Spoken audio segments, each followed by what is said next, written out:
ప్రార్థన చేసుకుందాం.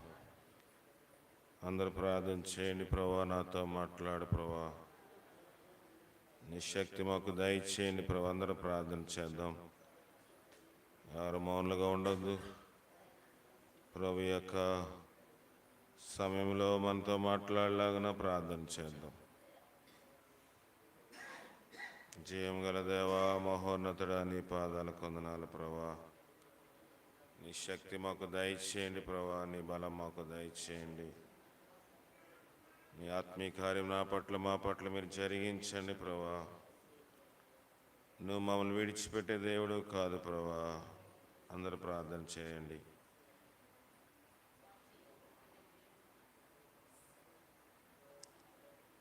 లోకమేక శక్తులు, లోకమేక అంధకారము, లోకమేక మురుకు మన మీద ఏలుబడి చేయకుండా ప్రార్థన చేద్దాం.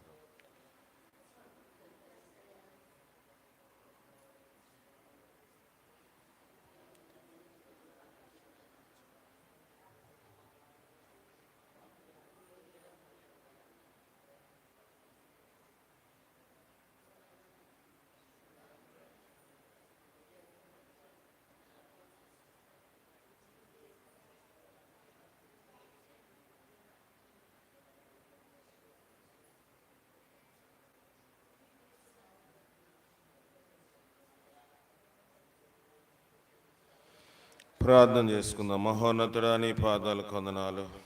కృపగలవాడా, నీ పాదాల కొందనాలు. దయమేడా, నీ పాదాల కొందనాలు ప్రభా.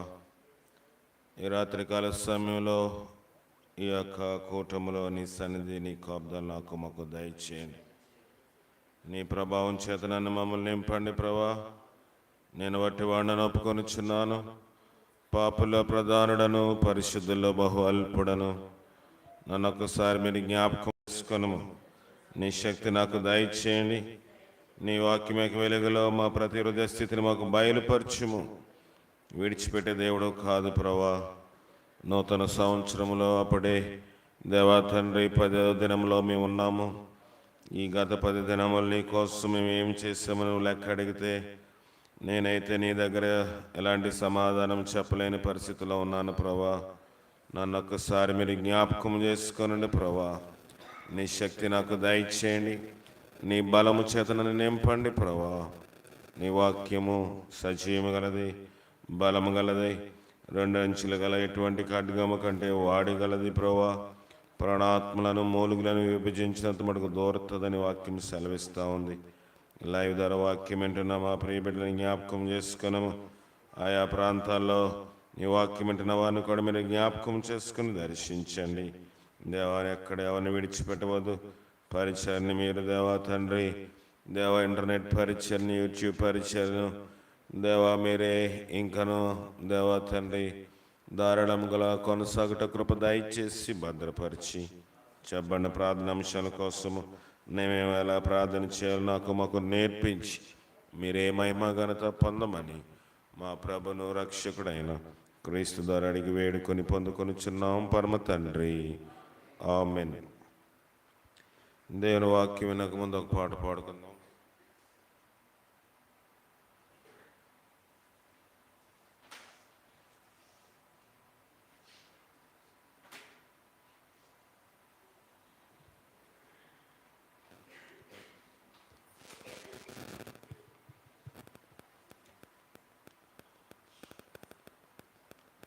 నూట 128వ పాట. హల్లెలూయా స్తుతి మహిమ ఎల్లప్పుడూ దేవుని స్తుతించేదము.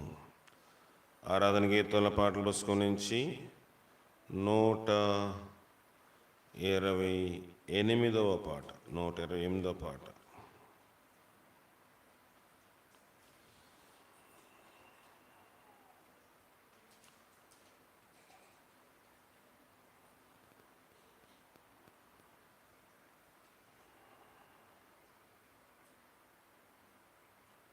హల్లెలూయా స్తుతి మహిమా ఎల్లప్పుడు దేవుని స్తుతించు. హల్లెలూయా స్తుతి మహిమా ఎల్లప్పుడు దేవుని.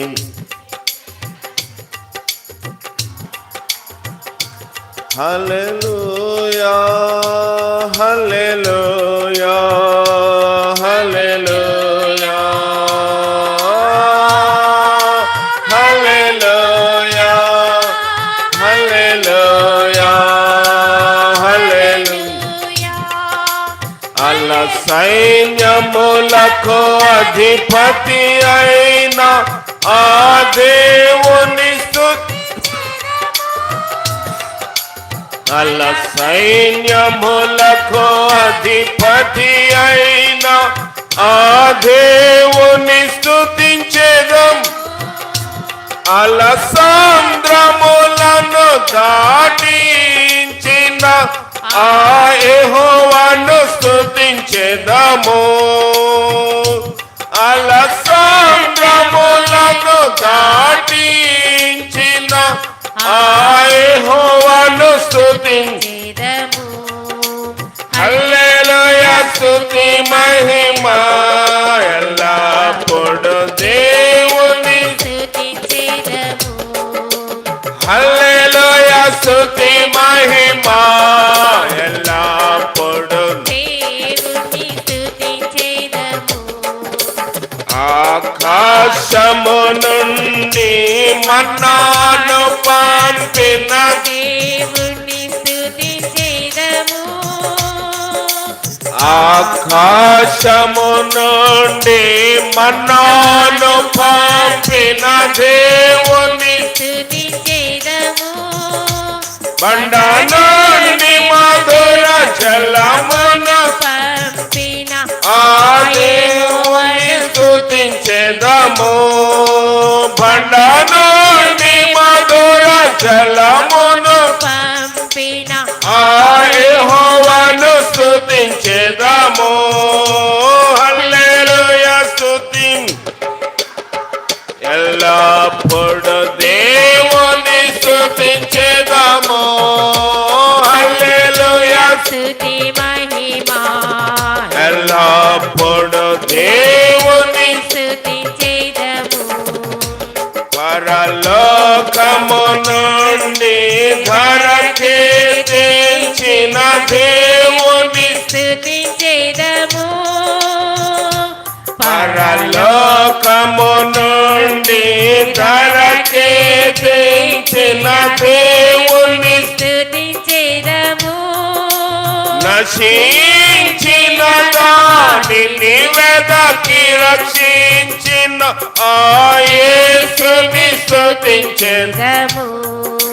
నశించిన దానిని వెదకి రక్షించిన ఆ యేసుని స్తుతించెదము. హల్లెలూయా స్తుతి మహిమ ఎల్లప్పుడు దేవుని స్తుతించెదము. హల్లెలూయా స్తుతి మహిమ ఎల్లప్పుడు దేవుని స్తుతించెదము. హల్లెలూయా హల్లెలూయా హల్లెలూయా హల్లెలూయా హల్లెలూయా హల్లెలూయా హల్లెలూయా స్తుతి మహిమ ఎల్లప్పుడు దేవుని స్తుతించెదము. హల్లెలూయా స్తుతి మహిమ ఎల్లప్పుడు దేవుని స్తుతించెదము. హల్లెలూయా హల్లెలూయా హల్లెలూయా హల్లెలూయా హల్లెలూయా హల్లెలూయా హల్లెలూయా స్తుతి మహిమ ఎల్లప్పుడు దేవుని స్తుతించెదము. దేవుని వాక్యం చూసుకుందాం.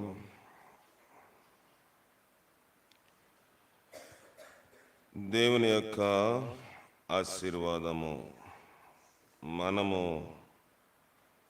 పోగొట్టుకోవడానికి కొన్ని కారణాలు ఈ దినమందు దేవుడు నన్ను ప్రేరేపిస్తే దాని విషయమై మీతో మాట్లాడడానికి నేను ఇష్టపడుతూ ఉన్నాను. దేవుని వాక్యము నుంచి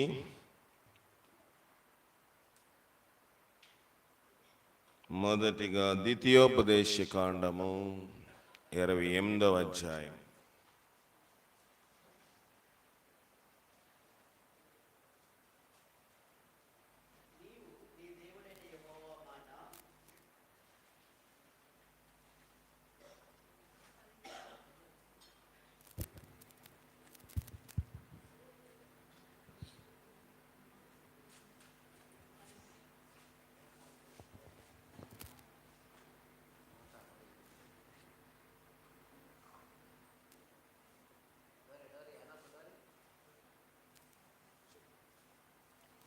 ద్వితీయోపదేశ కాండము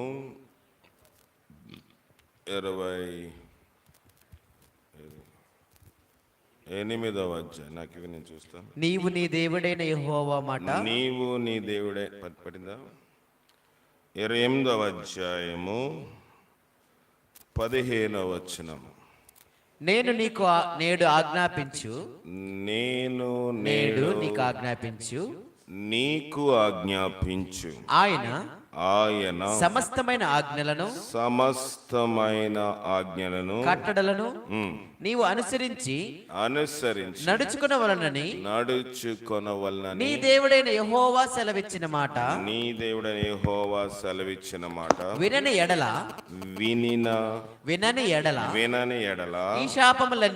ఈ శాపములన్నీ నీకు సంభవించును. పట్టణములో నీవు శపింపబడుదువు. ఏంటంట? శపించబడుదువు. పొలములో నీవు శపించబడుదువు. నీ గంపయు పిండి పిసుకు నీ తొట్టయు శపింపబడును. నీ గర్భఫలము నీ భూమి పెంట నీ భూమి యొక్క పంట నీ ఆవులు నీ గొర్రె మేకల మందలు శపింపబడును. నీవు లోపలికి వచ్చినప్పుడు శపించబడదు. వెలుపలికి వెళ్ళినప్పుడు శపించబడదు. సరిపోతుంది. మొదటిగా దేవుని ఆశీర్వాదానికి కోల్పోవడానికి కారణం ఏంటంటే అవిధేయత. ఏంటంట? అవిధేయత. నీ దేవుడని యెహోవా మాట నీవు వినని ఎడలా, ఏదో 1, 2, 3 కాదు, ప్రతి విషయంలో దేవుడు ఎక్కడైనా మనము ఇది ఇక్కడ రాయలేదు కదా అనుకుంటామని ప్రతిదీ దేవుడు తన సేవకుడైన మోషే ద్వారాగా రాయించాడు. దేవుని ఆజ్ఞలు పాటించకపోతే ఆశీర్వాదము దాని అంతటదే నిలిచిపోతుంది. దేవుని మాట వినాలంట. దేవుని మాట మనము చాలాసార్లు ప్రక్కన పెడతాం. లోకం యొక్క మాట వింటాము, లోకస్తుల కోసం జీవిస్తాము, లోకంలో ఉన్న మనుషులను సంతోషపెట్టడానికి దేవుణ్ణి ఏం చేస్తాము? దుఃఖ పెడతాం. ఒకటే, దీంట్లో పెద్ద తతాంగం ఏమీ లేదు. కానీ లోకం యొక్క మనుష్యులను సంతోషపెడితే ఆటోమేటిక్గా దేవుడు ఏమవుతాడు? దుఃఖపడతాడు. లోకం యొక్క మనుష్యులు అని నేను ఎందుకంటున్నానంటే, లోకము వేరు, దేవుని యొక్క బిడ్డలు వేరు. లోకములో మనుషులను చాలాసార్లు మనం సంతోష పెట్టడానికి వాళ్ళేమైనా అనుకుంటారేమో కదా. ఇటీవల గత ఆదివారం, మొదటి ఆదివారము మీ అందరికీ తెలుసు, ఒక మరణము సంభవించింది. మొదటి ఆదివారం మరణంతో సంభవిస్తే అందరికీ ఎలాగుంటుంది? ఈ సంవత్సరం అంతా మరణాలే ఉంటాయేమో అని. కానీ మరణము ఒక శుభ ఆరంభముగా నేను అనుకుంటాను. ఎందుకంటే దేవుడు అన్నాడు, ఒకని జన్మదినము కంటే మరణదినం మేలు, మేలుతో ఆరంభించాం, మంచిది. లోకములో శరీరంలోని రక్త మాంసంలో ఉన్నాం గనుక బ్రతకాలి బ్రతకాలి బ్రతకాలి అని ప్రార్థన చేస్తాం. తప్పని నేను అంటలేదు, కానీ దేవుడు తన సమయం అయిపోయినప్పుడు తనకిష్టమైన బిడ్డలను ఆయన పిలుచుకుంటాడు. ఉండడానికి అవుతుందా? నేను పిలిస్తే, మిమ్మల్ని ఎవరైనా పిలిస్తే ఆగండి కొంచెం పని ఉంది అని చెప్తాం. దేవుడు పిలిస్తే చెప్పడానికి ఉంటుందా? ఎన్ని పనులున్నా, తెల్లారి పెళ్ళున్నా,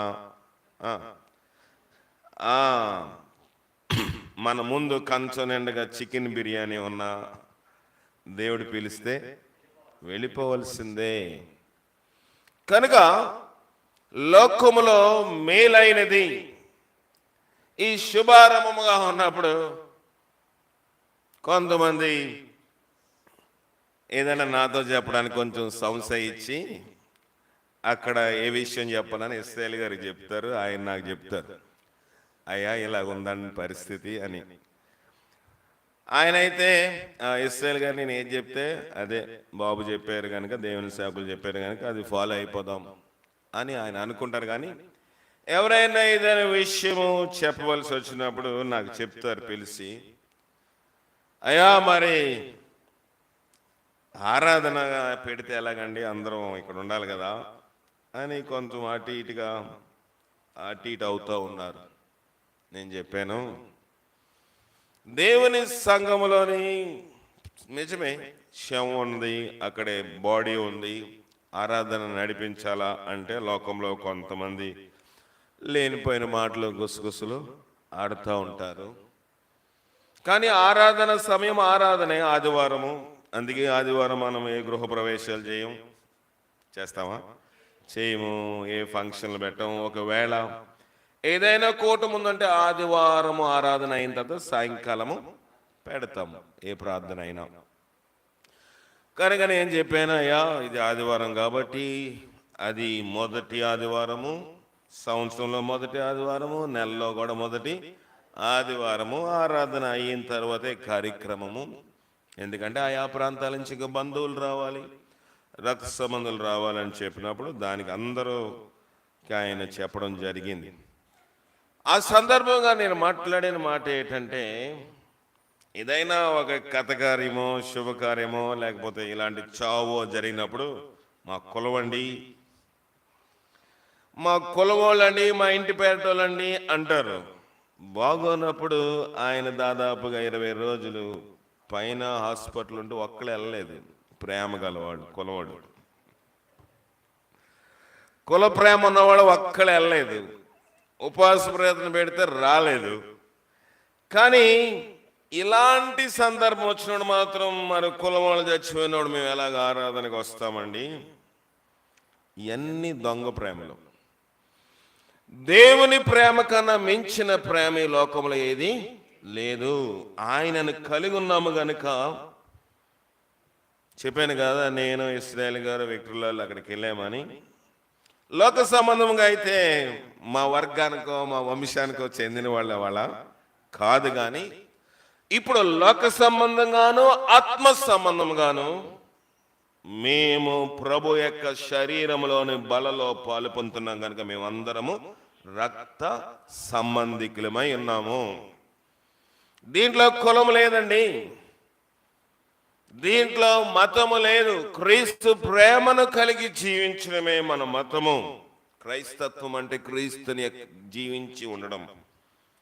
మా ఇంట్లో వాళ్ళు కాదు, మా సంఘములో ఏంటి పరిస్థితి? గత రాత్రి చెప్పాను కదా, నేను జరిగిన పెళ్లిలోని అది నా ఇంటి దగ్గర వారు మారుమనసు పొందారు కనుక కుటుంబం అంతా అక్కడికి వెళ్ళడానికి ప్రాధాన్యత ఇచ్చాము. మా సొంత మేనమామ యొక్క కుమార్తె కొడుకు పెళ్ళి అయితే మేము వెళ్ళలేదు. లోక ప్రేమ రీతిగా ఉంటుంది, కానీ దైవ ప్రేమ దైవికంగా నడుస్తుంది. నీ కష్టం వస్తే ప్రార్థన చేసేది నీ సంఘము, నీకు బాధ వస్తే కన్నీరు విడిచేది నీ సంఘము. లోకం ఏం చేస్తుంది? వస్తుంది, ఒక 50 రూపాయలు 100 రూపాయల ఫ్రూట్స్ కవర్ పెట్టేసి వెళ్ళొస్తున్నాం అని చెప్పేసి వెళ్ళిపోద్ది. లేకపోతే ఫ్రూట్స్ ఎంత 500 రూపాయలు 1000 రూపాయలు మందులు ఖర్చులు అని చెప్పి ఇచ్చేసి వెళ్ళిపోతారు. ప్రార్థన చేస్తారా? దేవుని సంఘము, ఎవరికైనా సంఘములో బాగోకపోతే ప్రార్థన. మనం ఏం చేస్తాము? ఫలానా వాళ్ళు రావట్లేదు గనుక, ఫలానా వాళ్ళు ఈ కూటానికి రావట్లేదు గనుక, నేను పెట్టే ఫంక్షన్ రావట్లేదు అని వాళ్ళ గురించి ఆలోచిస్తాము. నీకోసం సంవత్సరం పొడిగిన ప్రార్థన చేసే వాళ్ళ గురించి ఆలోచనే ఉండదు. పెళ్లి చేసుకుంటారు కొంతమంది, ఎవరెవరికో మేనత్త కొడుకు, వాళ్ళు వీళ్ళు అందరికీ బట్టలు పెడతారు. పెడతారా? పెడతారు. కానీ నీకోసం ప్రార్థన చేసిన సంఘానికి ఒక స్తుతికూటం ఉండదు. ఉంటుందా? ఒక పూట భోజనం పెట్టలేము, ఒక జత బట్టలు కూడా తీసి ఇవ్వలేము పేదలైన సంఘంలో ఉన్న వారికి. దైవికమైన ప్రేమ ఎక్కడుంది? దేవుని కార్యములు ఎలా జరుగుతాయి? నా మాట వినాలి అని ప్రభు చెప్తున్నాడు. వినకపోతే ఎక్కడెక్కడంట? మళ్ళీ చదవండి. పట్టణములో నీవు శపింపబడదు, పట్టణములో నీవు శపింపబడదు, శపించబడదు, పొలములో నీవు శపింపబడదు, పొలములో శపించబడదు, నీ గంపయు పిండి పిసుకు నీ తొట్టి తొట్టియు శపించబడను, నీ గర్భఫలము గర్భఫలము, నీ భూమి పంట నీ ఆవులు నీ గొర్రె మేకల మందలు మందలు శపింపబడును. శపించబడును. నువ్వు లోపలికి వచ్చినప్పుడు శపింపబడదు, లోపలికి శాపము, వెలుపలికి వెళ్ళినప్పుడు శాపము అని వాక్యము తేటగా సెలవిస్తుంది. మొదటిది ఏంటంటే దేవుని మాట వినకపోతే శాపము. రెండోది చూద్దాం. యెషయా 59 2వ వచనము. యెషయా 59 మీ పాపములు ఆయన ముఖమును మీకు మరుగుపరిచెను గనుక ఆయన ఆలకింపకున్నాడు. రెండోది ఏంటంటే పాపములో కొనసాగితే శాపం. మొదటిది దేవుని మాటకి అవిధేయులైతే శాపము. రెండోది ఏంటంటే పాపములో కొనసాగితే శాపము. పాపినైనా నా ప్రార్థన ఆలకించు అంటామా? కానీ దేవుడు వినడు ఆ మాట. దేవుడు ఆ మాట వినడు. పాపిని పాపములో కొనసాగుతూ జకి ఏం చేశాడంటే విడిచిపెట్టి పాపమును ఒప్పుకొని విడిచిపెట్టాడు. ఇటీవల 3వ తారీఖున రావులపాలెంలో ఒక బహిరంగ సభలో మాట్లాడుతున్నాను. దాదాపుగా ఒక 600 మంది సభకు వస్తే ఆ సభలో మాట్లాడుతున్నాను. చాలా మంది దైవజనులు వచ్చారు. నేను కూడా అక్కడ మాట్లాడవలసిన సందర్భం వచ్చినప్పుడు ఆర్సిఎం ఫాదర్ మాట్లాడారు. తర్వాత ఇంకెవరు హెబ్రోన్ సావాసం మాట్లాడారు. అందరూ రకరకమైన సావాసంలో 5-6 మాట్లాడిన తర్వాత నేను మాట్లాడవలసి వచ్చినప్పుడు దేవుని దగ్గర పాపము ఒప్పుకుంటే సరిపోతుందని ఒక దైవజనుడు ఆ వాక్యములో చెప్పడం జరిగింది. మంచిదే, దేవుని దగ్గర పాపములో ఒప్పుకోవాలి, దేవుని దగ్గర పశ్చాత్తాప హృదయముతో పాపములు ఒప్పుకోవాలి అని చెప్పాడు. అంటే నేను ఏదో ఒక పాస్టర్ చెప్పిన వాక్యానికి కాంట్రవర్సీ చేయాలని నాకు ఇష్టం ఉండదు. కానీ దేవుని వాక్యము కాకుండా ఎవరు బోధించినా, అది ఎంత పెద్ద సేవకుడు బోధించినా నా సమయం వచ్చినప్పుడు నేను చెప్పక తీరుతానంతే. నేను చెప్పిన వాక్యం ఏంటంటే మీ పాపములు ఒకరితో ఒకడు ఒప్పుకోవాలి. దేవునితో ఒప్పేసుకుంటాం, సులువే. ప్రభువా నేను పాపలను రోజు ప్రార్థన చేస్తాం. జకియా దేవునితో మాత్రమే కాదు, అక్కడ అందరూ ఉన్నారా లేదా, అందరి దగ్గర నిలబడి చెప్పాడా లేదా, దేవుని పక్కన పిలిచి చెవులో చెప్పాడా? కొన్ని సంఘాల్లో నాకు చెప్తారు, అయ్యా మేమేదైనా పాపం చేస్తే వెళ్ళి మా పాద్రి గారు మా పెద్ద బిషప్ దగ్గర చెవులో చెప్తే సరిపోద్దండి. నేను పాపాలకు క్షమించాను, నాకు రైట్ ఉందా? లేదు. పాప క్షమాపణ నేను ఇవ్వడానికి నాకు హక్కు లేదు. కానీ నా ఎడల అపరాధము చేసిన వాడిని నేను క్షమించవలసిన బాధ్యత నాపై ఉంది. మీ పాపములు ప్రభా పరలోక ప్రార్థన యొక్క సారాంశం ఏంటంటే, మేము మా ఎడల రుణస్థులను మా ఎడల అపరాధములు చేసిన వారిని క్షమించు ప్రకారము పరలోకమందు తండ్రి మా అపరాధములు క్షమించుము. పేతురు అడిగాడు దేవుణ్ణి, ప్రభా ఎన్నిసార్లు నేను మా వాడిని క్షమించాలి? చీటిమాడికి క్షమాపణ అంటున్నాడు. మనకు కూడా డౌట్ కదా, వీళ్ళందరూ క్షమాపణ అడిగితే మళ్ళీ తప్పులు చేసేస్తారు అనుకుంటారు కాబట్టి ప్రభు అన్నాడు 70 ఏళ్ల మట్టుకు, అంటే చనిపోయేంత వరకు మనిషిని క్షమించాలి. మనుషుడు చనిపోయే వరకు కూడా పరిపూర్ణ కాదు. లోకంలో ఉన్నాం కనుకో ఏదో ఆలోచనో క్రియో మనసులోనో ఉద్దేశంలోనో ఎక్కడో ఒకక్కడ పొరపాటు తప్పిదములు జరుగుతూ ఉంటాయి. కనుక మన పాపములు ఒకరితో ఒకరు మనము ఒప్పుకోవాలి. ఎవరైనా ప్రభు అదే చెప్పాడు, నీవు దేవుని మందిరమునకు వచ్చినప్పుడు నీ సహోదరుడు ఎవడైనా విరోధముగా నీ మీద బాధ పెట్టుకున్నాడు, నీ మీద ఆయాస పెట్టుకున్నాడంటే మొదట అక్కడ అర్పణ విడిచిపెట్టి నీ సహోదరునితో వెళ్ళి సమాధానపడు. అటు తర్వాత వచ్చి మనము బైబిల్ పెట్టుకుని వచ్చేస్తాం ప్రార్థనకి. కక్షలు క్రోధాలు అన్ని మాత్రము మావులే. కక్షలు క్రోధాలు ఎట్టుకుని ప్రార్థన చేస్తే యెషయా అంటున్నాడు, మా పాపములు నీకు అడ్డముగా వచ్చే మీ పాపములు ఆయన ముఖమును మరుగుపరిచే అంట. పాప ఎట్టుకుని వచ్చి ప్రార్థన చేస్తే సుఖం లేదండి. పాపాలు ఒప్పుకోవాలి, విరోధునితో సమాధాన పడాలి. సమాధానం లేకపోతే దేవుడు మన ప్రార్థన ఆలకిస్తాడండి? ఆలకించడు. మనమే ఎవడైనా కొంచెం కోపం ఉంటే ఎవడైనా మనం పిలిస్తే విన్నట్లుగా వెళ్ళిపోతాం. మనుష్యుడికి మనకి ఎంత ఉంటుంది పొగరు? ఉంటుందా? ఉంటుంది.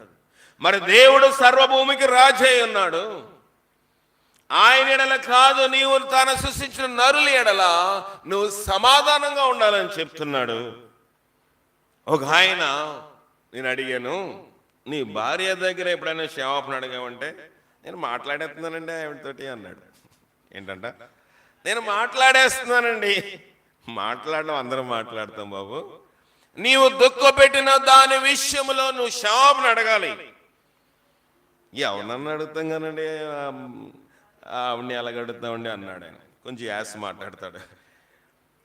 లేదు వెళ్ళి క్షమాపణ అడగమన్నప్పుడు క్షమాపణ అడిగాడు. ఎవరినైనా, చిన్నవారినైనా పెద్దవారినైనా మాట్లాడేస్తే సమాధానం కాదండి. చేసిన అతిక్రమము నిమిత్తమై, పాపము నిమిత్తమై, దోషము నిమిత్తమే మనం క్షమాపణ అడగాలి. పేతురు ప్రభుని అడిగాడు, ప్రభా నా ఎడల నా సహోదరుడు తప్పిదము చేస్తే ఎన్నిసార్లు క్షమించాలి? నువ్వెవడరా క్షమించడానికి? నాకు ప్రార్థన చేస్తాడులే, తండ్రికి ప్రార్థన చేస్తాడు, ఆయన క్షమిస్తాడు, నువ్వు క్షమించే అవసరం లేదు అన్నాడు దేవుడు? అనలేదు. 70 ఏళ్ళు మట్టుకు క్షమించాలని ప్రభు చెప్పాడు. కనుక మన ప్రార్థనలో ప్రాముఖ్యమైన అంశం ఏంటంటే మన పాపములు ఒప్పుకోవాలి. పాపము ఉండడం వల్ల, పశ్చాత్తాపము లేకపోవడం వల్ల దేవుని శాపము వస్తుంది. మూడవది సామెతలు 16వ అధ్యాయం 18వ వచనం. సామెతలు 16:18 చదవండి. నాశనమునకు ముందు గర్వము నడుచును, పడిపోవుటకు ముందు అహంకారమైన మనస్సు నడుచును. నాశనానికి ముందు ఏమి నడుస్తుందంట? గర్వము. ఆశీర్వాదం పోవడానికి ముందు ఏంటంటే గర్వము. నాశనం అవడానికి ముందు గర్వము, పడిపోవుటకు ముందు ఏముంటదంట? పడిపోవుటకు ముందు అహంకారమైన, నాకెవడో చెప్పవసరం లేదులే, నేను కూడా కొన్నిసార్లు ఆ రీతిగా ఉంటాను. కొన్నిసార్లు ఎవరైనా వాక్యం చెప్తే పెద్దగా నాకు ఎక్కదు. ఎందుకంటే వాక్యం అన్ని తెలిసినప్పుడు నాకు మించిన స్థాయిలో ఎవరైనా బోధిస్తే నేను సలాం కొడతాను. కానీ కొంచెము వాక్యములో అవకతవకలుగా బోధిస్తే నేను ఏదో మనసులోని మని బయటికి గౌరవించిన మనసులో పెద్ద స్థానము ఉండదు.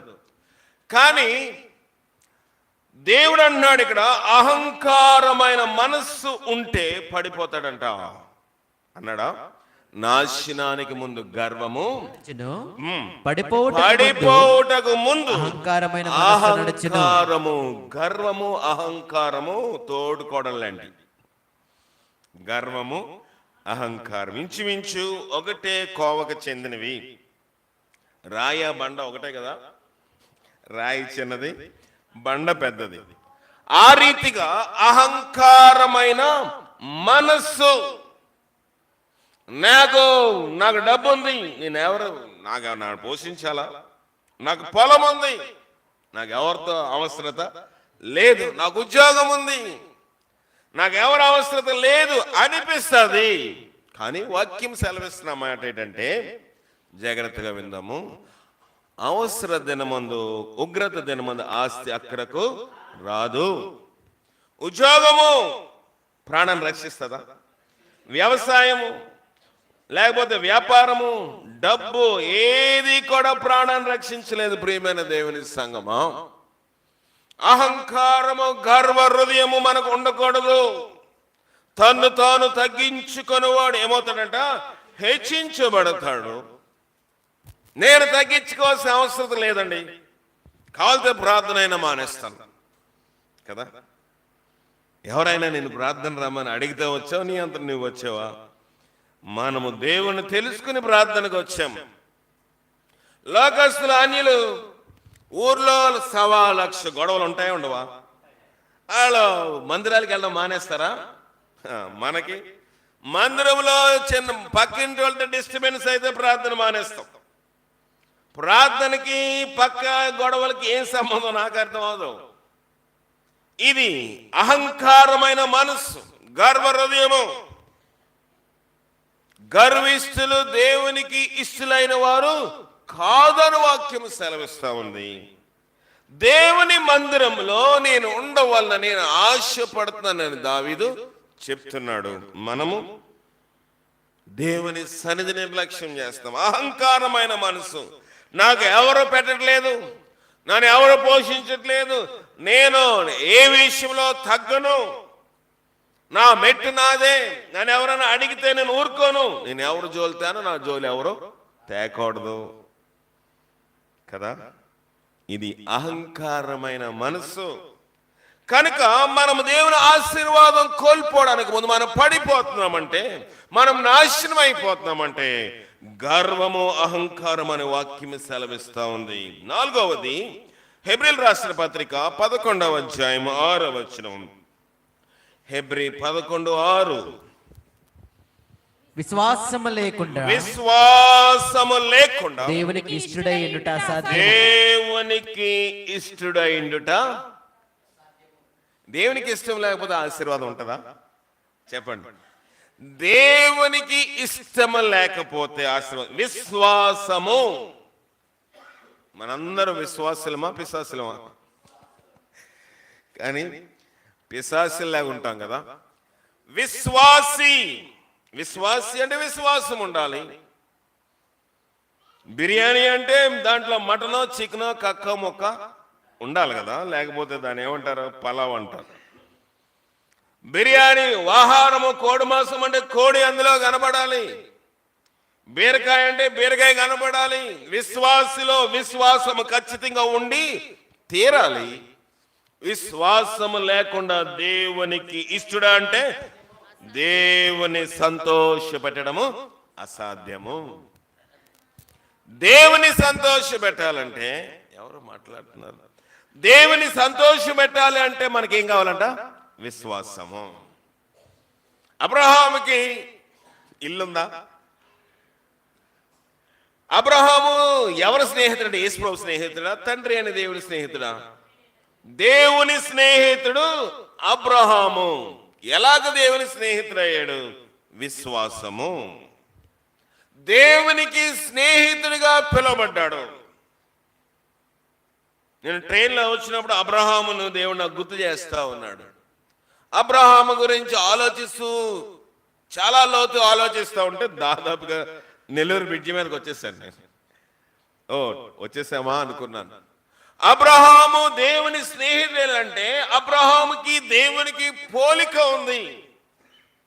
లోకంలోనే మనం అనుకుంటాం ఇంత చేయలేమండి, ఏదో కొంత చేస్తాం కానీ ఇంత దేవునికి ఇంత భక్తి చేయలేమండి. అబ్రహాము దేవుడంత భక్తి చేశాడు. ఎలాగంటే తన కుమారుడైన ఇస్సాకుని బలిపీఠ మీద పెట్టడానికి వెనుకాడనే లేదు. ఇచ్చేసాడు. కత్తెత్తాడంటే వేసేస్తాడా? యాక్షనా? ఇదేం సినిమా కాదు కదా.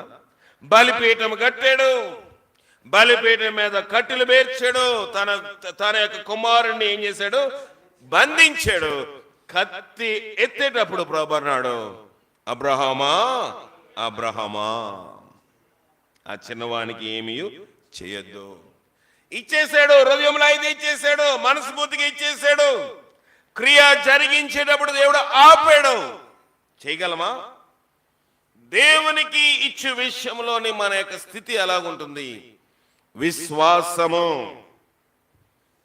ఫంక్షన్ పెట్టాను కదా, దాదాపుగా ఖర్చు లెక్కేస్తే 1,00,000 రూపాయలు వస్తుంది ఖర్చు. ఈ ఫంక్షన్కి 1,00,000 రూపాయలు ఖర్చు అవుతుంటే చాలా మంది అనుకుంటున్నారు నా అకౌంట్లో డబ్బులు ఉండొచ్చు, నా దగ్గర డబ్బులు ఉంటాయి అందుకే ఇంత అడావిడి చేస్తాడు అనుకోవచ్చు. అమ్మగారు నాకు 3 సార్లు అడిగారు, ఏం చేస్తున్నాడు డబ్బులు అంటే దేవుడే చూసుకుంటాడు, ఈ దగ్గర ఉంటాయి ఇలా అనుకుంటున్నారు ఆవిడ కూడా. మళ్ళీ మొన్న మీ ఇద్దరం కూర్చుని మాట్లాడుతున్నప్పుడు ఏం చేస్తావురా డబ్బులు అంటే దేవుడు చూసుకుంటాడు. 3 సార్లు అడిగాడు, 3 సందర్భాల్లో. దేవుని యొక్క కార్యము నేను ఆయనకి స్తుతి చెల్లించాలి. దాదాపుగా 5 నెలలు అయిపోతుంది, ఇప్పటికే ఆలస్యం అయిపోతుంది. దేవుడు ఏ ప్రార్థన చేసినా ఆ ప్రార్థనకి జవాబు ఇచ్చాడు, దీనికి కూడా ఆయన జవాబు ఇస్తాడు. నాకు జీతం ఇవ్వాల్సింది దేవుడు. నేను కార్యక్రమం పెట్టుకుంటే నాకు లోనో నాకు టీఏఓ డిఓ అన్ని ఆయన ఇస్తాడు.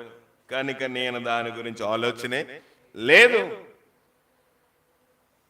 కనుక దేవుడు తన యొక్క కార్యమును ఆయన జరిగిస్తాడు. విశ్వాసం అంటే ప్రార్థనకు రావడం కాదు, విశ్వాసాన్ని ప్రయోగించడము. విశ్వాసము నీకు నాకు లేకపోతే దేవునికి ఇష్టడుగా ఉండడము అసాధ్యము. దేవుడు మనల్ని ఇష్టపడకపోవడానికి, లేకపోతే మనము దేవుని సంతోష పెట్టలేకపోవడానికి కారణం ఏంటంటే అవిశ్వాసము. విశ్వాసము లేను ఏదైనా ఉంటేనే చేస్తాము, లేకుండా చేయగలమా? చెయ్యాలి. విశ్వాసం అన్నది ఏంటంట? అదృశ్యమైన వాటి యొక్క నిజ స్వరూపం. కనబడవు, ఫంక్షన్ చేయాలి, డబ్బులు లేవు, కానీ దేవుడు ఆ టైంకి ఇస్తాడు. దేవుడు తన ఎడల భయభక్తులు గల వారి ఎడల ఆయన వారిని సిగ్గుపడనేడు. దేవుడు కార్యం చేస్తాడు. దేవుని కోసము కార్యం చేయాలి.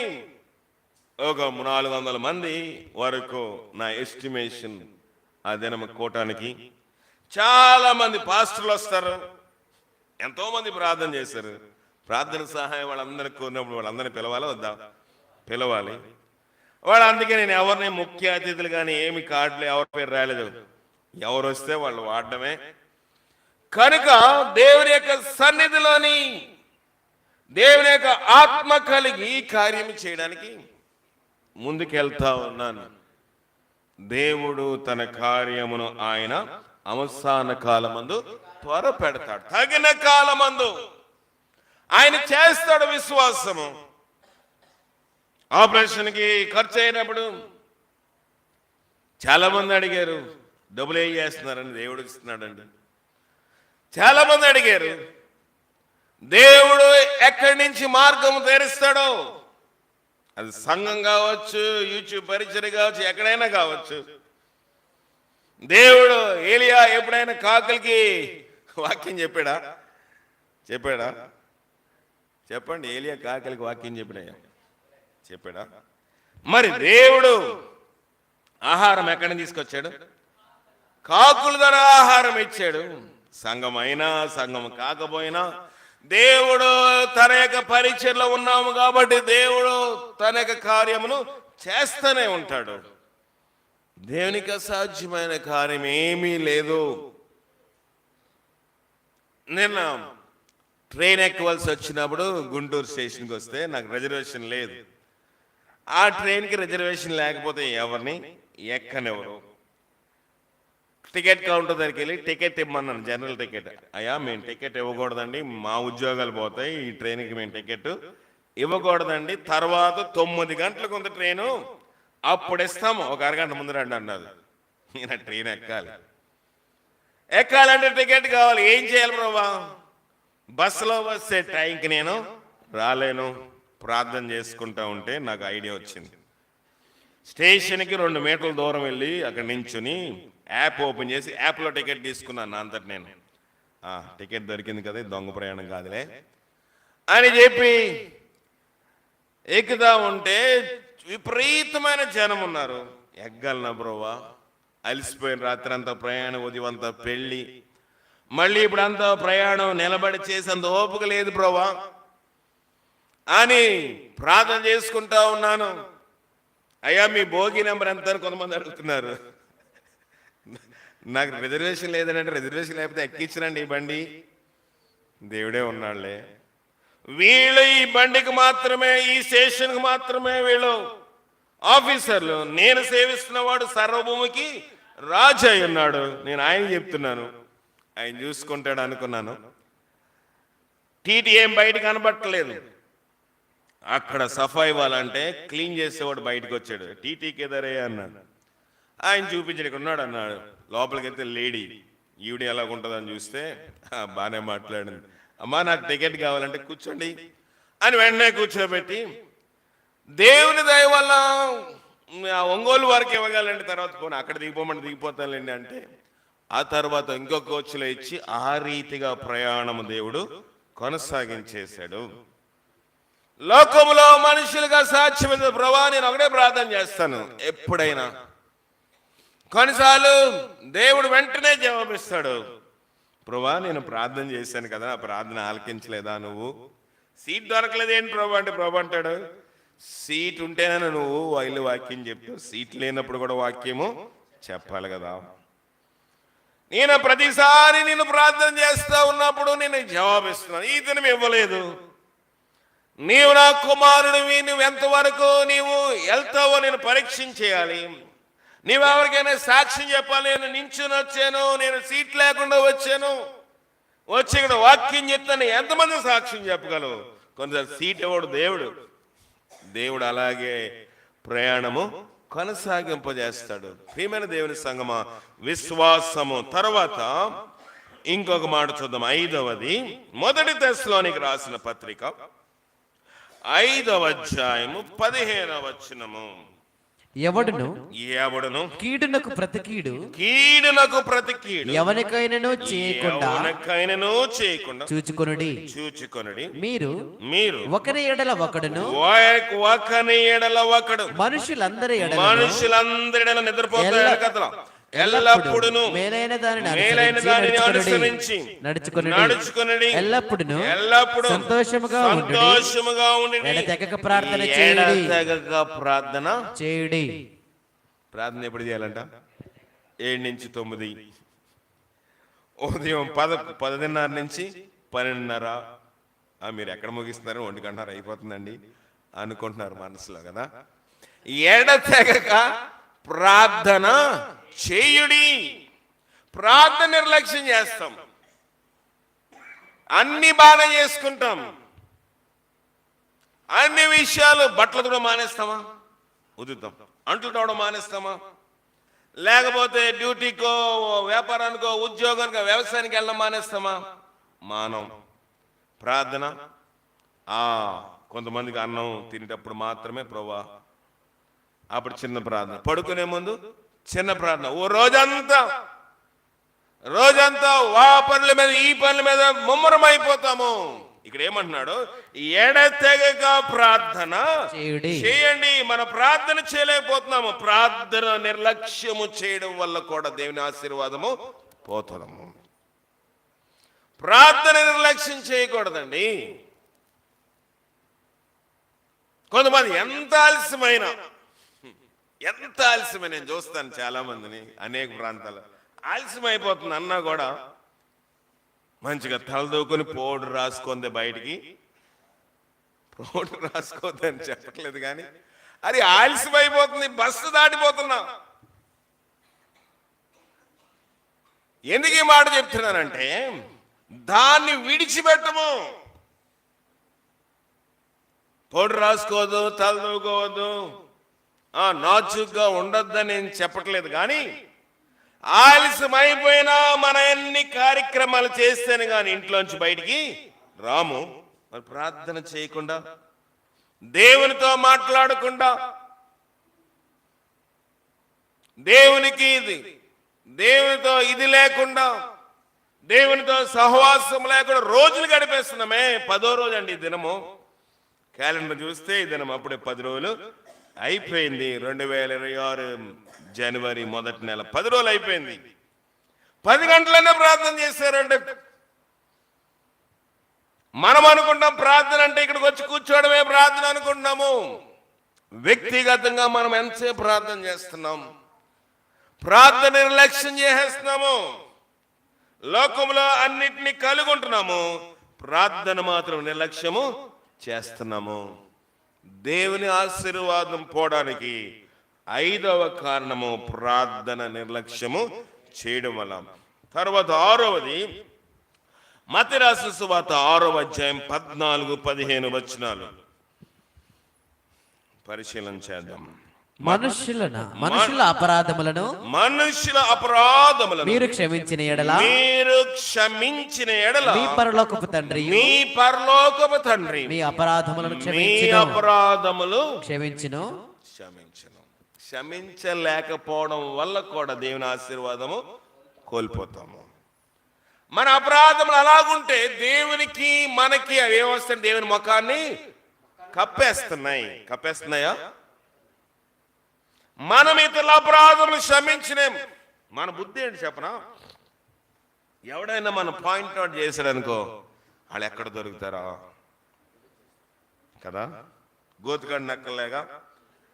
ఎవడేం చేస్తున్నాడో చూడాలి, వాళ్ళు చెప్పిన దానికి తిరిగి ఏదో రకంగా ఇచ్చి పడేయాలి. మనుషుల అపరాధములు మీరు క్షమించిన ప్రకారము పరలోకమందు తండ్రి మీ అపరాధములు క్షమిస్తాడు. అయ్యా నేను ప్రార్థన చేస్తానంటే దేవుడు నా ప్రార్థన ఆలకించలేదంటే నీ విరోధుని దగ్గర నువ్వు ఎప్పుడు క్షమించావా? నీ ఎడల అపరాధం చేసేవాడు నువ్వు క్షమించావా? మన దేవుని దగ్గర క్షమించని అధికారం నీకు నాకు అడిగే హక్కు ఉందా? లేదు. దేవుడు ఏమన్నాడంటే నీ అపరాధము నా అపరాధము క్షమించబడాలంటే మన ఎడల అపరాధములు చేసిన వాడిని మనము కూడా ఏం చేయాలంట? మొదట క్షమించాలి. నేను వాడి ఎవరైనా ఏదైనా చేస్తే క్షమాపణ అడిగాను, దాని విషయం మర్చిపోతాను. మళ్ళీ యథావిధిగా ఉండడానికి దేవుడు నాకు సహాయం చేస్తాడు. నా భయం ఏంటంటే ఒకవేళ నేను భీష్మించి కూర్చుంటే నేను దేవుని దగ్గర క్షమాపణ పొందలేను. దేవుని యొక్క ఆశీర్వాదము మన జీవితంలో, కుటుంబం కానివ్వండి, ఆవులు అన్నాడు అక్కడ దేవుడు, ఆవులు కానివ్వండి, లోపలికి వచ్చినప్పుడు కానివ్వండి, బయటికి వెళ్ళినప్పుడు కానివ్వండి, పొలములో కానివ్వండి, గర్భఫలము కానివ్వండి, ఏదని వివాహము కానివ్వండి, ఏది జరగడానికైనా ఆటంకం ఏంటంటే మనెడల అపరాధములు చేసిన వారిని మనం ఏం చేయాలంట? క్షమించాలి. క్షమించలేకపోవడము 6వ కారణము. 7వ కారణం చూద్దాం. మత్తయి 6:33. కాబట్టి మీరు ఆయన రాజ్యమును నీతిని మొదట వెదుకుడి, అప్పుడు అవన్నీ మీకు అనుగ్రహింపబడును. దేవునికి ప్రాధాన్యత ఇవ్వకపోవడము. మొదట ఎవరంట? ఆయన నీతి, ఆయన రాజ్యము. మనము చెప్పండి, మనము దేవుని నీతిని వెతుకుతున్నామా? దేవుని రాజ్యాన్ని వెతుకుతున్నామా? దేవుని రాజ్యం అంటే పరలోకం కాదు, దేవుని రాజ్యము. దేవుని రాజ్యం అంటే చాలా మందికి అర్థమవుతుంది. పరలోక రాజ్యము భూలోకములో ఆయన స్థాపించాడు. పరలోకంలో మనందరం వెళ్ళాలంటే మనం ఏం చేయాలి? మారుమనసు పొందాలి, రక్షించబడాలి, దేవుని సువార్తను తెలుసుకోవాలి. దేవుని రాజ్య వ్యాప్తి కోసము నీవు నేను ఎంత ప్రయాసపడుతున్నాము. నువ్వు తెలుసుకున్న సువార్త ఇతరులకు చెప్పాలా వద్దా? పలానా షాప్కి వెళ్ళామండి, అంగడికి వెళ్ళామండి, కొట్టుకి వెళ్ళామండి, చీర 99 రూపాయలని 100 మందికి చెప్తామా? అక్కడ క్వాలిటీ బాగుందండి, వెళ్తే టీలు బిస్కెట్లు కూడా ఇచ్చారండి, చెప్తావా చెప్పమా? మంచిదే, చెప్పొద్దని అంటలా. మనం తెలుసుకున్న మంచి ఇతరులకు చెప్పడం మంచిదే కదా? మంచిదే. ఎవరికైనా జబ్బు వస్తే ఈ వ్యాధి ఫలానా హాస్పిటల్లో ఫలానా డాక్టర్ మంచి ట్రీట్మెంట్ చేస్తాడు అని చెప్తామా? చెప్తాము. మరి దేవుని సువార్త, దేవుని వాక్యము నీ బంధువులు కానీ, రక్త సంబంధం కానీ, స్నేహితులు కానీ చెప్పగలుగుతున్నామా? అందరిలాంటి సువార్త మనం నేర్చుకుంటామా? కాదు కదా. దేవుడు మనము వింతైన జనాంగంగా మనల్ని దేవుడు చేశాడు. పాట పాడతాం, వింతైన జనముగా నన్ను చేశాను. ఉందా పాట? వింతైన జనాంగము. లోకంలో సువార్త వేరు, మన సువార్త వేరు. ఈ సువార్తని, సత్య సువార్తని ఎవరికైనా చెప్పగలుగుతున్నామా? మేము ఇలాంటి సువార్త నేర్చుకున్నామండి. బైబిల్లో వాక్యానుసారమైన సువార్త నేర్చుకున్నాము, నేర్పించబడుతున్నాము. ఈ సువార్తను మీరు కూడా తెలుసుకోండి. పరిచయం చేయగలమా? లోకంలో నీకు అందబడుచిన నిజమైన సువార్తను ఎవరికైనా పరిచయం చేయగలుగుతున్నామా? మనకి ఎలాంటి సువార్త పరిచయం చేస్తాం చెప్పంటావా?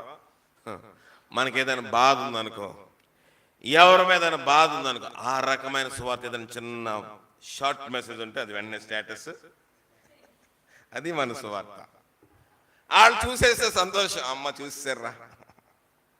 అది సువార్త కాదు, కక్ష తీర్చుకోవడం. మనము దేవుని యొక్క సువార్త అంటే మన సత్య సువార్తను వింటున్నామా, వింటలేదా? వింటున్నాము. అది ఇతరులకు ఏం చేయాలి? పరిచయము చేయాలి. ఈ ప్రాంతంలో ఈ సువార్తను నేను ట్రైన్లో ప్రయాణం చేసిన ఎవరో ఒకరు సువార్త చెప్తా ఉంటాను. అడుగుతారు, మీ పాస్టర్ గారు అండి. అవునండి, మీకు ఎలా తెలుసు? తెలిసిపోతుందని మిమ్మల్ని చూస్తుంట. సరే, మంచిదే. మీరు ఏ సహవాసానికి వెళ్తారు? పలానా సహవాసం అండి, పలానా అయ్యగారు గొప్ప కాదండి. దేవుని సత్య సువార్త ఇలాగుండాలి, దేవుని వాక్యం ఇలాగుండాలి.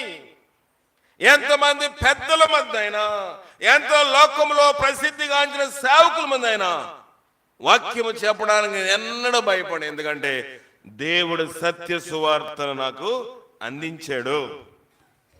నా పూర్వీకులు, నా యొక్క సహవాసపు నాయకులు ఉన్నదున్న సువార్తను అందించగలిగారు కనుక ఎవరిని వాక్య విషయం రాజీ పడను.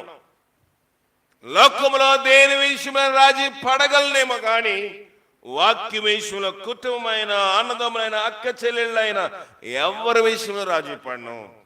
సత్య సువార్త మనం ఎన్నో నేర్చుకుంటున్నాము. 7వది, మనము దేవుని రాజ్యమును, నీతిని మొదట వెదకాలి, అప్పుడు అవన్నీ మీకు. మరి ఆశీర్వాదం ఎలాగో వస్తుందండి? ప్రార్థనకు రాము, చిన్నదానికి పెద్దానికి ప్రార్థన మానేస్తాము, ఏదైనా కష్టం వస్తే ప్రార్థన మానేస్తాము, ఇంట్లో కూరడకపోతే ప్రార్థన మానేస్తాం. తెలుసా మీకు? ప్రార్థన టైంలో కూర ఉంటున్నాం అనుకోండి, టైం అయిపోయింది అనుకోండి, ఏం చేయాలి? స్టవ్ కట్టేసి వచ్చేయాలి ప్రార్థనకి. తర్వాత వెళ్ళిన తర్వాత ఒక పావు గంట, మహా అయితే ఒక అరగంట కూర ఉండడానికి మళ్ళీ స్టవ్ వెలిగించుకొని ప్రార్థన ఉడకబెట్టి తినకూడదా? ఎల్లగానే కంచంలో కూర అన్నము వచ్చేయాలంటే ప్రార్థన లేట్ అయినా పర్లేదు. దేవుని నీతిని, రాజ్యాన్ని మొదలు వెదకమన్నాడు. కానీ మనం వెతకట్లేదు. ప్రార్థన అయిన వెంటనే ఆహారము ప్లేట్లో ఉండాలంటే ఉండకూడదని చెప్పడం లేదు. ఇంకా ముందుగా లేగాలి, ఇంకా ముందుగా సిద్ధపడాలి. మనం అప్పటికప్పుడు అన్నీ సిద్ధం చేసుకుని ప్రార్థన లేట్ అయినా పర్లేదులే, వాక్యం టైంకి వెళ్తే చాలు. వాక్యం టైంకి వచ్చిన రోజు రసం వేసుకు తిను, కూర వేసుకుని తినడం మానే. అబ్బా అది ఎలా కుదురుతుందండి? ఆదివారం అయినా కక్క నోటి కింద పంటి కింద నవలాలి కదా. లోకంలో ఈ ఆశలన్నీ మనకున్నాయి. కానీ ఎంతమంది 2025 సంవత్సరంలో కూర కోసము ప్రార్థన లేటుకు వచ్చారు? చేతులు ఎత్తమంటే సగం మంది పైన ఉంటారు, ఇక్కడ అక్కడ కూడా. నేను చెప్తాను పాస్టర్ గారికి, నాకు అన్నం కోసం టిఫిన్ కోసం ప్రార్థనకు లేట్ అయితే వద్దు. చేయగలిగితే ముందు చేయండి, లేకపోతే మానేయండి. చేయలేకపోతే మానే, పర్లేదు. సాధారణంగా ఆదివారం ఉదయం టిఫిన్ చేయడానికి ఇష్టపడను. బాగా ఆలిసిపోయి శనివారం సరైన ఆహారం లేనప్పుడు, శనివారం తిన్నప్పుడు పూర్తిగా రాత్రి చాలాసేపు ప్రార్థనలో ఉన్నప్పుడు, అప్పుడు తప్ప ఒక్కొక్కసారి అప్పుడు కూడా నేను ఇష్టపడను. కానీ దేవుని దయని బట్టి దేవుని శక్తి ఇస్తాడు. మనం ఏం చేస్తామో, కూర ఉడకకపోతే, అన్నం ఉడకకపోతే అవి వదిలి ప్రార్థనకు రాలేక, స్టవ్ కట్టి ప్రార్థనకు రాలేక, అన్నీ అయిపోయాక అప్పుడు దేవుని సంధికి వస్తాము. దేవుని నీతిని, ఆయన రాజ్యమును మొదట వెదకమన్నాడు దేవుడు. నీతి వెతుకుతున్నామా? దేవుని రాజ్యాన్ని వెతుకుతున్నామా? బాల్యకాలంలో నాయన ఒకటి చెప్పేవారు. మా ఇల్లు తాటాకి ఇల్లు ఉండేది, చర్చ్ ఏమో పెంకుతో ఉండేది. పెంకు అంటే అందరూ తెలుసా? పెంకులతో ఉండేది. నాయన ఒకసారి అడిగాను, డాడీ మేము ఇంతమంది పిల్లలు ఉన్నాం కదా, మీరు 10 ఇదేంటి తాటాకిలు కట్టారు, ముందు చర్చి కట్టారని అడిగితే నాయన చెప్పిన మాట ఏంటంటే, ముందు దేవుని యొక్క మందిరము బాగుగా ఉండాలి. ఇల్లు బాగోపోయినా పర్లేదు, సంవత్సరం కాదు తాటేకులుగా ఉన్నాము. ఎప్పుడైనా బాగా వర్షం పడితే దాంట్లో నీరు కారుతూ ఉండేది, బకెట్లు టబ్బులు అన్నీ పెట్టేవాళ్ళమి. నాయన అన్నారు, ఇలాంటి విషయాలు ఎన్నడూ సనుక్కోకూడదు అబ్బాయి. మనం దేవుని రాజ్య వ్యాప్తి కోసం ప్రయాస పెడతాము. 3 సార్లు 4 సార్లు మందిరం అయినా రిపేర్ చేయించారు, కానీ మందిరం పక్కాగా కంప్లీట్ అయ్యే వరకు ఇల్లు కట్టడానికి ఆయన ఒప్పుకోలేదు. ఆడపిల్లలు సరైన వసతులు ఉండేవి కాదు. దేవుని రాజ్యం కోసం ఆయన ఉద్యోగం రాజీనామా చేసి, నేనంటే ఏదో ప్రైవేట్ ఉద్యోగం, గవర్నమెంట్ మలేరియా హెల్త్ ఇన్స్పెక్టర్గా పనిచేసిన దినాల్లో ఇప్పుడు పెన్షన్ వస్తే ఒక 40,000 50,000 పెన్షన్ వచ్చి ఉండేది. అవన్నీ ఆ దినాల్లో విడిచిపెట్టి, ప్రమోషన్ విడిచిపెట్టి దేవుని కోసం వస్తే కష్టాలన్నీ సంతోషంగా స్వీకరించారు. అదే శిక్ష, అదే క్రమశిక్షణలో నన్ను కూడా పెంచారు కనుక నేను కూడా వాటి ఏమీ లెక్క చేయను. లోకంలోని ఇవి కావాలి అవి కావాలి అని ఆయన అడగలేదు. నేను కూడా బండిలో రాత్రి పరిశీలన చేస్తాను. ప్రభా, నేను ఎప్పుడైనా ప్రార్థన చేస్తే సంఘం కోసం ప్రార్థన చేస్తాను, ఎప్పుడైనా ప్రార్థన చేస్తే వాళ్ళ కోసం ప్రార్థన చేస్తాను. నా కుటుంబం కోసము 0.5%, నా కోసమైతే అది నేను చేసుకునే సందర్భాలే ఉండవు. ప్రియమైన దేవుని సంఘమా, మనుషుల కోసము మనం ఖర్చు అయిపోవాలి. దేవుని నీతిని రాజ్యాన్ని వెతకడం అంటే అది. దేవుడు మన అవసరత ఆయన తీర్చాడు.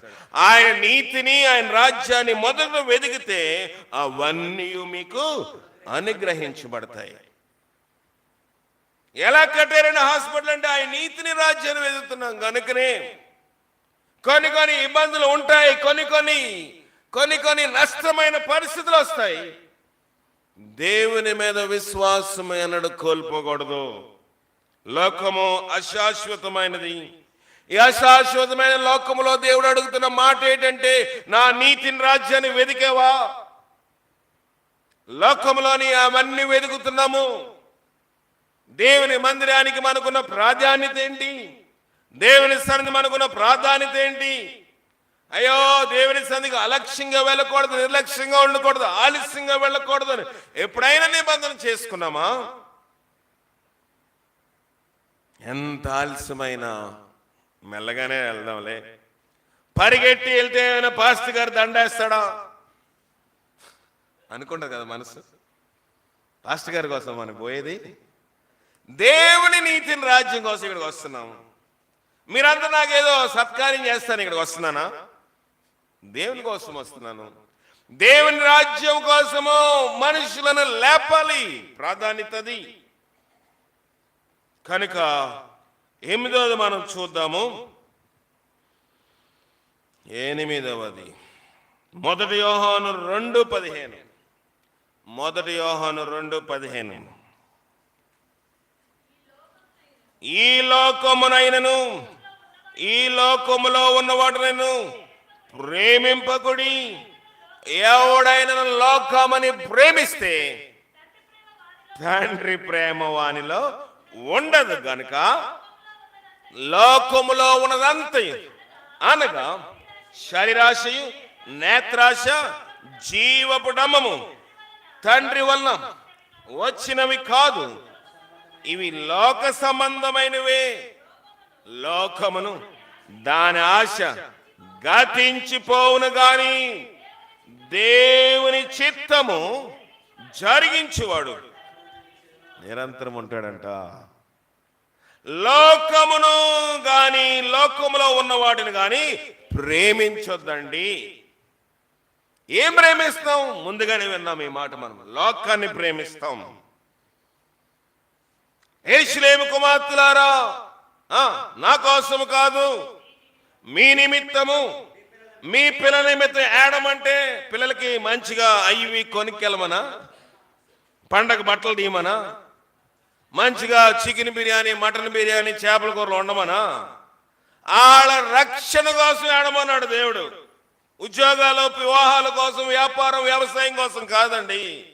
మీ నిమిత్తము, మీ పిల్లల నిమిత్తము ఏడవండి అంటే, అయ్యో నా పిల్లలకు రక్షణ లేదే, నా పిల్లలకు మారు మనసు లేదే, నా పిల్లలు దేవుని సముఖంలో లేరే, ఈ పండగ వస్తే పండగల్లో ఉన్నారే, అయ్యో నా పిల్లలు క్రిస్మస్ లో లేరే, అది ఏడుపు. దేనికోసం ఏడుస్తున్నాము? బిడ్డలు ఆరోగ్యం బాగోపోతే ఆరోగ్యం బాగోవాలి, ఏడవచ్చు. దాని గురించి ప్రార్థన చేయదని చెప్పడం లేదు, కానీ ఆత్మ సంబంధమైన ఏడ్పు. లోకములో నేత్రాశ, శరీరాశ, జీవపు డమ్మం ఇట్టి వాటిని చేయవాడు దేవుని చిత్తాన్ని నెరవేర్చడు అంట. లోకాన్ని ప్రేమించేవాడు, లోకాన్ని ప్రేమించే స్త్రీ కానివ్వండి, పురుషుడు కానివ్వండి, దేవుని చిత్తాన్ని నెరవేర్చడు. కనుక దేవుని వాక్యం సెలవిస్తున్న మాట ఏంటంటే, లోకాన్ని ఎక్కువగా ప్రేమిస్తే దేవుని ప్రేమ వారిలో ఉండదు. దేవుని ప్రేమ మనలో ఉండాలంటే లోకాన్ని మనం ప్రేమించనే. మన ప్రేమ అంతా లోకం మీద ఉంటుంది, శరీర సంబంధమైన ప్రేమ. బిడ్డలకు చెప్పలేం, భర్తకి చెప్పలేం, భార్యకి చెప్పలేం, బంధువులకి చెప్పలేము. అయ్యా ఈవేళ ప్రార్థన నేను రానండి, ఈవేళ ఆదివారం అండి మీతో ఉండలేనండి, మీతో ఉంటే మీకు నష్టము నాకు నష్టం అని చెప్పగలమా? నేను ఉద్యోగం చేసేటప్పుడు నాకు ఆదివారం సెలవు అయిపోతే చెప్పేవాడిని, అయ్యా మీరు మేనేజర్ కదా, ఇంత పెద్ద పెద్ద వాళ్ళు ఈ హోటల్లో ఉన్నప్పుడు మీరు హోటల్లో ఉండాలి, కంప్లైంట్ వస్తే ఎవరు డీల్ చేస్తారండి అని నన్ను అడిగాడు మా పైన ఉన్న మా యొక్క ఓనర్. నేను అన్నాను, నేను ప్రార్థనకి వెళ్ళిపోయాను అనుకోండి, కంప్లైంట్ రాకుండా నా దేవుడు చూసుకుంటాడు. నేను ఎక్కడున్నాను అనుకోండి, నేనున్నా కూడా ఆ కంప్లైంట్లు సాల్వ్ చేయాలని, దాన్ని సరిపెట్టలేని కంప్లైంట్ వస్తే నేనేమని చేయగలనా? కానీ నన్ను ప్రార్థన పంపించేయండి, దేవుడు కంప్లైంట్ లేకుండా చూసుకుంటాడు. నేను అలాగే చెప్పేవాడు వాక్యం. సరే వెళ్ళు, కంప్లైంట్ వస్తే మాది బాధ్యత కాదు, నాదే బాధ్యత అండి. నేను దేవుని పని మీద వెళ్తే ఆయన నా పని చూసుకుంటాడు. కనుక ఆదివారం నాకు సెలవు ఇవ్వకపోతే, ఈవేళ మీరు ఇవ్వకపోతే నేను రాను అని చెప్పేవాడు ధైర్యంగా.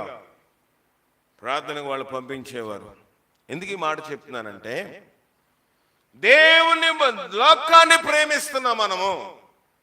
అయ్యా నేను ఆదివారం పని చేయలేనండి, ఆదివారం నేను పని చేస్తే మీకే నష్టము కనుక నేను ఎన్నడూ ఆదివారం రమ్మని అడిగేవాడు కాదు. ఆదివారం ఎంత కష్టమైనా, కొంతమంది ఆదివారం ఎక్కడండి పొలంకి వెళ్ళి వచ్చానండి, ఇప్పుడు అందుకే లేట్ అయిపోయిందండి. పొలం పనులు చేసుకోవడం ఆదివారం ఉదయకాలం టైమా? అయ్యా మీరు లేట్కి ఎందుకు వచ్చారండి? ఫలానా వాళ్ళు రమ్మన్నారండి, అక్కడికి వెళ్ళి రావడం లేట్ అయిపోయిందండి. ఆదివారము ఏ వ్యవహారం పెట్టుకోవడానికి వీలు లేదు. 2020 సంవత్సరంలో ఎవరైనా పెట్టుకుంటే దానికి మీరు మీ దేవునికి ఉత్తరవాదులు. నేను ఏం చేయలేను. ఆదివారం పలానా వాళ్ళు వచ్చారండి, ప్రార్థన టైంకి వాళ్ళతో మాట్లాడుతూ రావడం బట్టి లేట్ అయిపోయిందండి.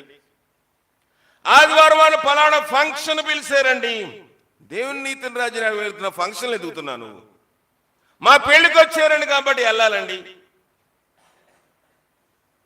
మా యొక్క దాన్ని నీకైనా యాక్సిడెంట్ అయితే అక్కడికి వెళ్ళి నీకైనా నష్టం కలిగితే ఎవరు ప్రార్థన చేయాలి? సంఘము దైవజనుడు ప్రార్థన చేయాలి. వాళ్ళు ఏం చేస్తారా? బుడబొక్క దుఃఖాలు తీసేసి వెళ్ళిపోతారు. ప్రియమైన దేవుని సంఘము, ఆదివారము మారడానికి వీల్లేదు. ఆదివారము చనిపోతే, నువ్వు చనిపోతే తప్ప, నీవు చనిపోతే తప్ప, నీవు దేహములో ప్రాణమున్నంత కాలము ప్రతి ఆదివారము నీవు నేను దేవుని సన్నిధిలో కనబడవలసిందే. మొదట నీతిని రాజ్యాన్ని వెతకమన్నాడు దేవుడు. లోకాన్ని ప్రేమిస్తున్నాం, లోకంలో ఉన్న మనుషులు ప్రేమించి వారి మాటల కోసం ఆదివారం పోగొట్టేసుకుంటాం. అది సత్యము కాదు, దాని వల్ల ఆశీర్వాదము పోతుందని బైబిల్ చెప్తుంది. లోకాన్ని ప్రేమించేవాడు దేవుని ప్రేమను పొందలేడు అని వాక్యం సెలవిస్తుంది. అలాగేనుంది, లోకమును ఎక్కువగా ప్రేమిస్తే దేవుని ప్రేమ మనలోని ఉండదు. దేవుని ప్రేమ మనలో ఉండదండి. దేవుని నేను ఎందుకు ప్రేమించేది? ఆదివారం మానేస్తాం, ప్రార్థన టైంకి వస్తామని వెళ్ళామండి.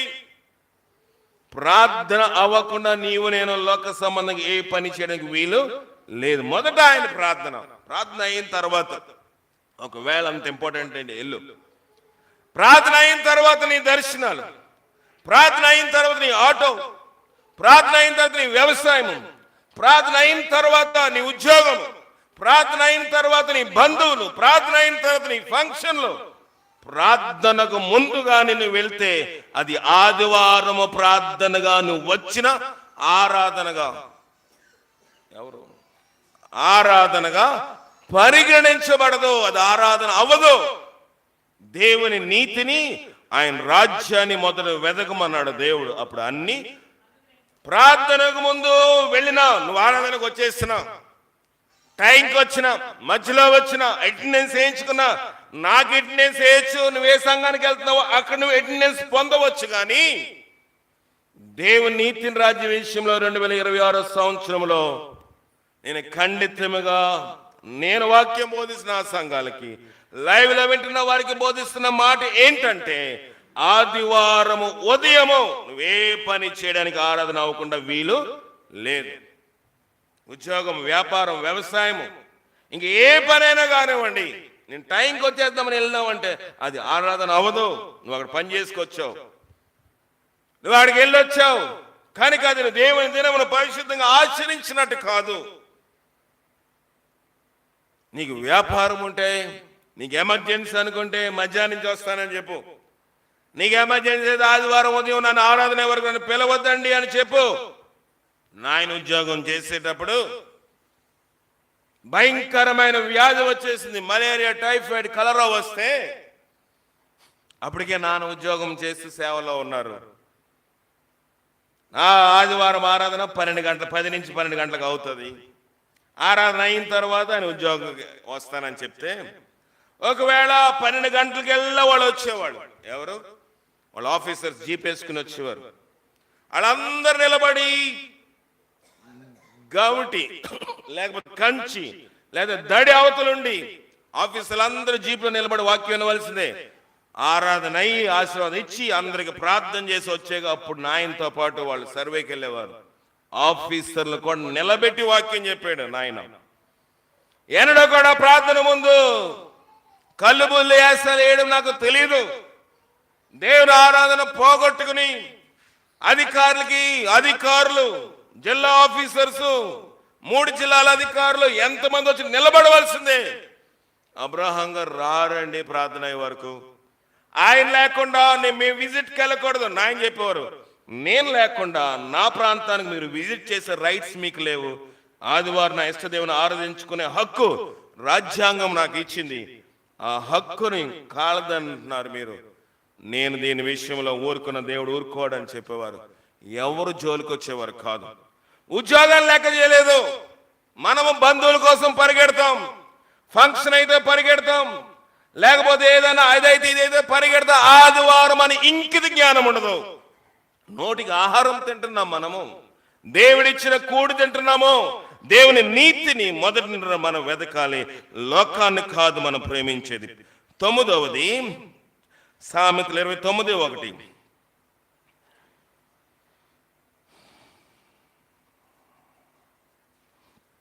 సామెతలు 29:1. ఎన్నిసార్లు గద్దించినను, ఏంటంటండి, గద్దించినను లోబడని వాడు మరి తిరుగు లేకుండా హఠాత్తుగా నాశనమగును. నాశనం ఎప్పుడు వస్తుందంటే ఎన్నిసార్లు చెప్పినను లోబడకపోతే. వాక్యం పదే మీకు విత్తబడుతుందా? విత్తబడుతుంది. విత్తినప్పుడు మనం లోబడాలా? 1 రోజు కాదు, 2 రోజులు కాదు, 3 రోజులు. మొదటిసారి చేస్తే పొరపాటు అంటారు, రెండోసారి చేస్తే తప్పు అంటారు, మూడోసారి చేస్తే నేరం అంటారు. తెలుసా మీకు అది విషయం? కనుక మనం కూడా వాక్యానుసారంగా వాక్యం విని విని విని విని విని మనం లోబడకపోతే ప్రభువాక్యం సెలవిస్తుంది, హఠాత్తుగా నాశనం వస్తుందంట. కనుక దేవుని ఆశీర్వాదం కోల్పోవడానికి 9వ కారణం ఏంటంటే దేవుని హెచ్చరికకు మనం లోబడకూడదు. ఆఖరిగా ముగించేస్తాను. మలాకి 3, 8, 9, 10 వచనాలు. మలాకి రాసిన గ్రంథము 3వ అధ్యాయం 8, 9, 10 వచనాలు. మానవుడు దేవుని యొద్ద దొంగిలిన అయితే మీరు నా యొద్ద దొంగిలితురు. దేని విషయంలో మేము నీ యొద్ద దొంగిలితిమి మీరందరూ 10వ భాగమును ప్రతిష్ఠార్పణలు ఇయ్యక దొంగిలితిరి. ఈ జనులందరూ నా యొద్ద దొంగిలించునే ఉన్నారు. మీరు శాపగ్రస్తులై ఉన్నారు. శాపగ్రస్తులు అని చెప్తుంది. దేవుని ఆశీర్వాదము రాకపోవడానికి 10వ కారణము 10వ భాగము మరియు దానిలో అవిధేయత కలిగి ఉండడము.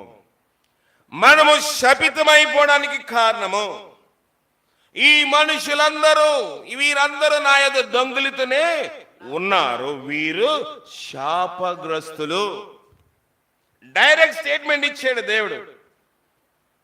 నేను చూడకపోవచ్చు, మీరు ఎంత ఇస్తున్నారో, మీరు కానుక ఇస్తున్నారా, దశమభాగం ఇస్తున్నారా, ప్రతిష్టార్పణలు ఇస్తున్నారా, నేను చూడను. మీరు ఎవరు ఇచ్చినా నేను జోబులో పెడతాను అంతే.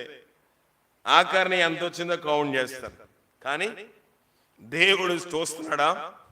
దేవుడు చూస్తున్నాడు. కానుక పెట్టి దగ్గర అనేకులు కానుకలు ఇచ్చేటప్పుడు దేవుడు అక్కడ నుండి చూస్తూ ఆఖరిగా అనౌన్స్మెంట్ చేశాడు, ఈ విధవరాలు తనకున్నదంతలో దేవునికి ఇచ్చింది అని. నీ కానుక నా కానుక నేను లెక్క పెట్టకపోవచ్చు, నేను చూడకపోవచ్చు, కానీ దేవుడు చూస్తున్నాడు. మీరు ఏ విషయంలో నా యొద్ద దొంగిలితురని మీరు అంటారు, 10వ భాగము ప్రతిష్ఠ అర్పణ ఇయ్యక దొంగిలితూ ఉన్నారు. ఈ మనుషులందరూ నాతో దొంగిలితూనే ఉన్నారు కనుక వీరు శాపగ్రస్తులై ఉన్నారు. దేవుని యొక్క 10వ భాగము మొదటి నెలలో ఉన్నాము. వచ్చి నెల ఇద్దాంలే. కరెంట్ బిల్లు మొన్న గాంధీనగరంలో, నాకు తెలియదు అది మోడీ మీటర్స్, అదాని మీటర్ అని. నేమైందంటే కరెంట్ లేదంట. నేను అనుకునేది వైర్ ఏదో ఊడిపోయి ఉంటుంది, క్రిస్మస్కి అవి కదిలించారు కదా అనుకున్నాను. సర్లే, అప్పటికి హానోకాని గృహం దగ్గర నుంచి ఇన్వర్టర్ ఉంది, దాంతో ప్రార్థన ప్రారంభించాడని చెప్పి నేను ప్రయాణమే వచ్చేసరికి నేను లైన్ మ్యాన్ వాళ్ళందరూ ఫోన్ చేశారు, అయ్యా ఇది మీది అదాని మీటర్ అండి, మీరు బిల్ కట్టకపోతే ఆటోమేటిక్గా కట్ అయిపోతుంది, మేమేం కట్ చేయడానికి ఉండదు, నేను వాళ్ళ మీద కొంచెం గట్టిగా మీరు చెప్పాలి కదండి, మాకు బిల్లు కట్టలేదని. మీరు ఎలా కట్ చేస్తారు? మీకు కట్ చేయమండి. ఇదివరకు అంటే పోల్ మీద కట్ చేసేవాళ్ళు, లేదా ఫీజు పట్టుకెళ్ళేవాళ్ళు. ఇప్పుడు అలా కాదు, మీరు కట్టకపోతే ఆటోమేటిక్గా మీరు సెల్లలాగా ఆగిపోతాం, మీటర్ కూడా ఆగిపోతుంది. సరే కట్టేసాను, డబ్బులు కడితే రాలేదు. 2 గంటలైంది, 3 గంటలైంది, రావట్లేదు. మళ్ళీ ఫోన్ చేస్తే, అయ్యా మీరు కట్టారు కానీ పెనాల్టీ 100 రూపాయలు కట్టారు అన్నాడు. పెనాల్టీ కట్టలేదండి. పెనాల్టీ కడితేనే వస్తుందండి. పెనాల్టీ ఇలా కట్టాను, 3 నిమిషాలకు టక్కుమని కరెంటు వచ్చేసింది.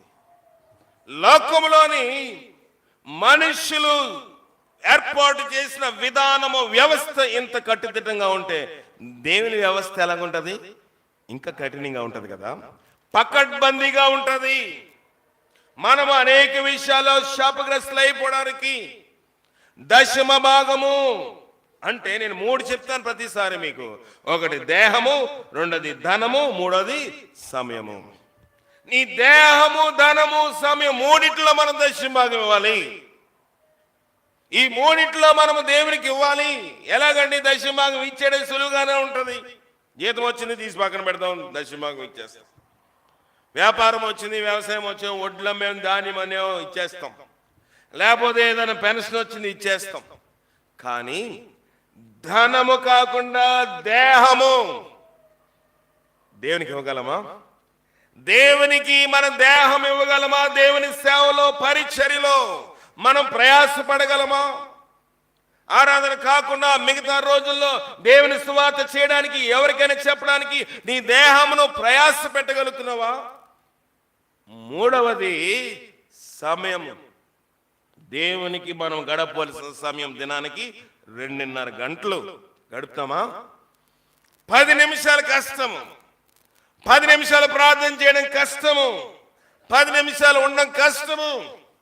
రాత్రి దాదాపు 1 గంట అయింది. ఎంతమంది వండుకున్నారు నాకు తెలియదు కానీ కదా. ఆల్ నైట్ ప్రేయర్ కాకుండా దాన్ని హాఫ్ నైట్ ప్రేయర్గా మార్చవలసి వచ్చింది కదా.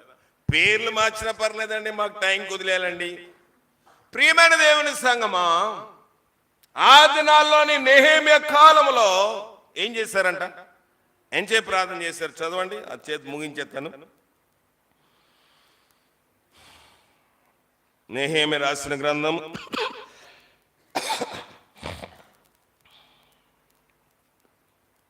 నెహెమ్యా తీయండి.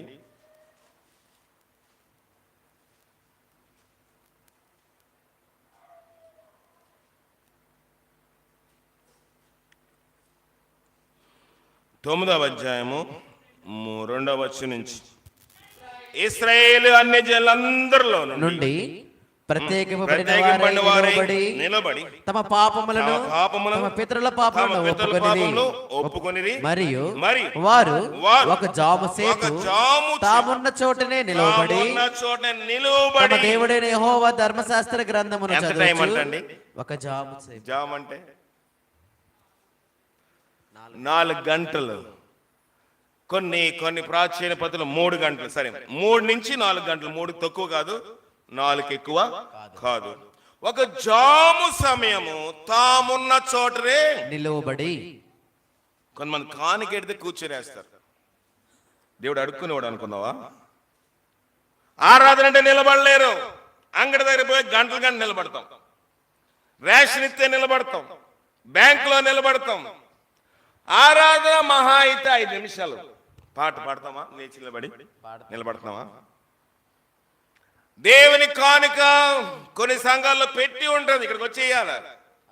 కనీసం మీ దగ్గరికి వస్తుంది కదా కానుక సంచి. నిలబడి వేస్తున్నాం, గౌరవం. దేవుడు అడుక్కునే వాళ్ళే చూస్తున్నాము మనము. మీరు రాలేరని, కొంచెం ఇబ్బంది ఉందని, సాధారణంగా కానుకలు తీసేటప్పుడు అటు ఇటు మళ్ళీ డిస్టర్బెన్స్ అవుతుందని కానుక సంచి మీ దగ్గరకు వస్తే నిలబడి మర్యాద పూర్వకంగా అర్పణ వేస్తున్నామని దృష్టిలో వేస్తున్నామా?